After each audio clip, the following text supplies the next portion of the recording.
Los trabajos de identificación de los cadáveres encontrados en una embarcación en alta mar comienzan hoy en el norte del estado de Pará, aquí en Brasil. Un grupo de trabajo fue realizado este domingo por la Policía Federal, la Marina, bomberos y otras autoridades. La acción consistió en rescatar la embarcación encontrada a la deriva con al menos 20 cadáveres en descomposición. La embarcación fue encontrada por pescadores el sábado por la mañana, pero la marea baja dificultó las labores de resgate. Hasta el momento no hay confirmación de cuántas víctimas exactas son o cuál es su nacionalidad. Se sospecha que los muertos son extranjeros debido a que las autoridades locales no fueron notificadas sobre la desaparición. La Policía Federal y el Ministerio Público Federal investigan el caso. Desde São Paulo, Brasil, Beatriz Ferrete para Telearuba. Este lunes inicia el juicio penal a Donald Trump y hace historia al ser el primer expresidente en ser juzgado en un tribunal criminal. El juicio inicia con la selección de los integrantes del jurado, que deberán ser personas que no tengan una opinión favorable ni desfavorable sobre el expresidente. Una tarea que no será fácil debido a su alto perfil y que podría tomar un tiempo más de lo normal. 12 titulares y 6 suplentes deberán ser seleccionados. También Trump se declaró no culpable de los 34 cargos por fraude fiscal que enfrenta, derivados de un registro en sus impuestos por encubrir el pago de $130.000 a la actriz de películas para adultos conocida como Stormy Daniels durante su campaña presidencial de 2016, y luego lo presentó como un reembolso a su ex abogado y ahora testigo Michael Cohen. La pena máxima que acarrea cada cargo es de 4 años en prisión.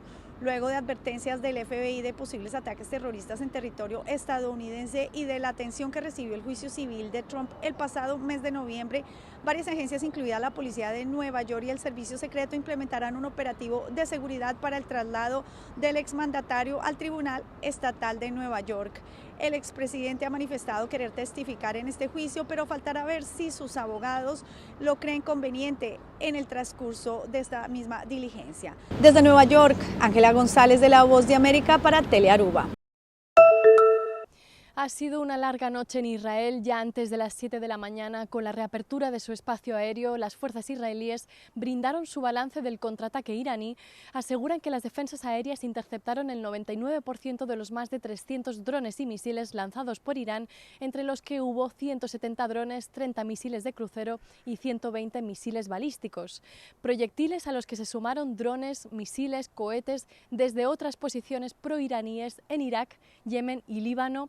La magnitud del ataque directo es enorme, pero como decíamos, los daños han sido ínfimos, pues Israel, con un costo de $1.350 millones por interceptaciones, tuvo ayuda para esos derribos tanto de Estados Unidos, Reino Unido y, lo más notable, también de Jordania.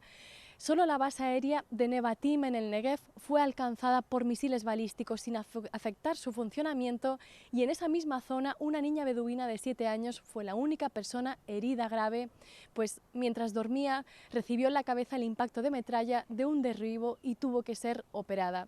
Por estos elementos de interceptación casi total, de no víctimas mortales y de euforia por la vuelta de esos aliados, el primer ministro Benjamin Netanyahu celebró, y cito sus palabras, que Israel interceptó, bloqueó, juntos ganaremos. Ahora bien, la incógnita es si este gobierno será el que vuelva a atacar posiciones iraníes como el consulado en Siria, si será algo más directo o si Biden lo frenará.